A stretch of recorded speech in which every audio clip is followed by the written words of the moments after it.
नमस्कार प्यारे बच्चों। आज का विचार सुनने के बाद आपके मन में एक नई ऊर्जा का संचार होगा। तो आइए सुनते हैं आज का विचार, thought of the day.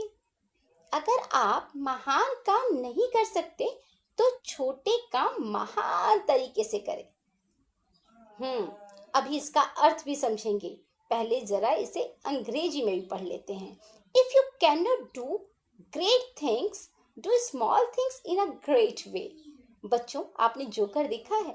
Joker अपने छोटे छोटे तरीके और अंदाज से बड़ों बड़ों को हंसा देता है, हमारी चिंताओं को एकदम हमसे दूर कर देता है, या यूं कहिए कि हमें चिंता मुक्त कर देता है।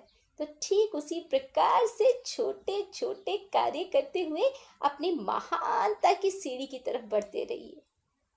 नमस्कार, आपका दिन शुभ हो। वर्ड ऑफ द डे आज का शब्द है अकॉर्डिंग, जिसकी स्पेलिंग है ACCORDING। हिंदी में इसका अर्थ होता है अनुसार या अनुरूप। इसका यूज देखते हैं सेंटेंस में। The road was 10 kilometres long according to my map. They both played the game according to rules. Thank you. सवेरे का नमस्कार। इतिहास कहता है 1921 में आज ही पद्म भूषण, पद्म विभूषण, भारत रत्न और ऑस्कर अवार्ड से अलंकृत फिल्म निर्माता, निर्देशक और लेखक सत्यजीत रे का जन्म हुआ था। 1519 में आज ही महान चित्रकार लियोनार्डो दा विंची का निधन हुआ। धन्यवाद। Good morning. Special of the day. और बच्चों, आज के स्पेशल ऑफ द डे में है Leonardo da Vinci. Leonardo da Vinci का जन्म इटली के विंची नामक ग्राम में हुआ था, परंतु बच्चों आज के दिन यानी 2 मई 1519 में उनका निधन हुआ था। वे महान चित्रकार, मूर्तिकार, वास्तुशिल्पी, संगीतज्ञ, कुशल यांत्रिक, इंजीनियर, गणितज्ञ तथा वैज्ञानिक थे। मोनालिसा तथा द लास्ट सपर चित्र इनकी महानतम कृतियां मानी जाती हैं। उन्होंने वनस्पति विज्ञान, प्राणी विज्ञान, शरीर क्रिया विज्ञान, भौतिकी, भौमिकी, प्राकृतिक भूगोल, जलवायु विज्ञान, वैमानिकी आदि अनेक विषयों पर लेख और रचनाएं की हैं। धन्यवाद। सुप्रभात। आज की प्रश्नोत्तरी।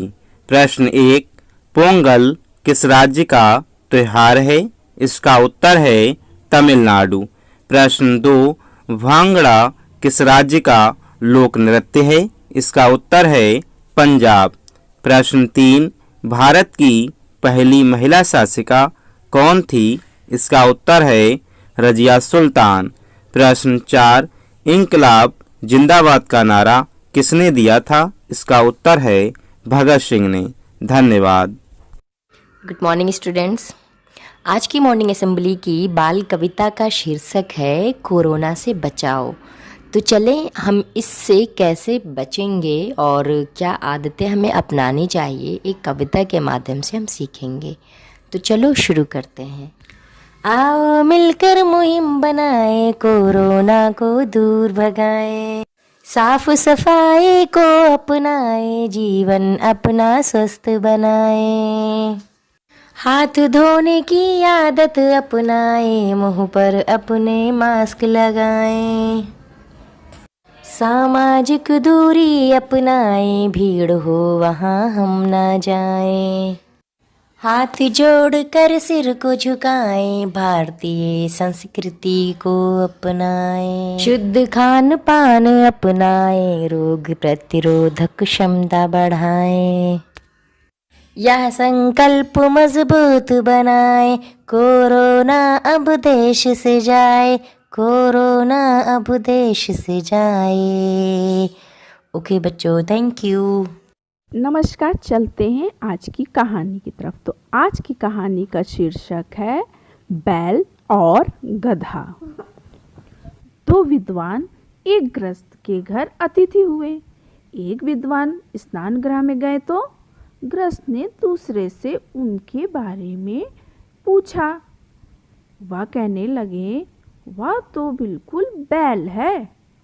पहला बाहर आ गया और दूसरा स्नान करने गया तो गृहस्थ ने उससे भी वही बात पूछी।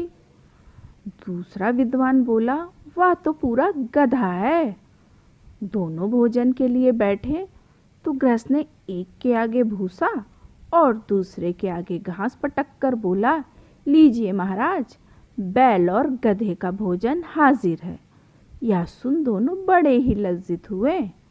एक दूसरे से ईर्ष्या और निंदा अमानवीयता का ही घोतक है।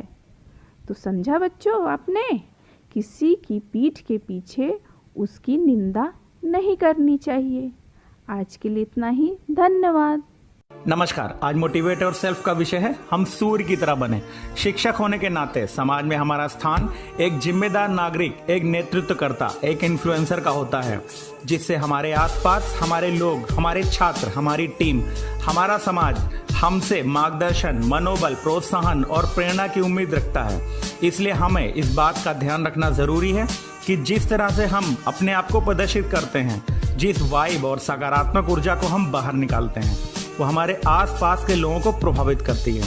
यदि हम शिक्षक हैं तो ये बड़ी जिम्मेदारी का काम है कि हम अपने सौर मंडल रूपी समाज में सूर्य की तरह बर्ताव करें, जो जितना जलता है उतनी रोशनी देता है, जिसकी रोशनी दूर दूर तक पहुंचती है और उजाला करती है, ना कि एक ग्रह की तरह जो रोशनी के अभाव में नजर नहीं आता।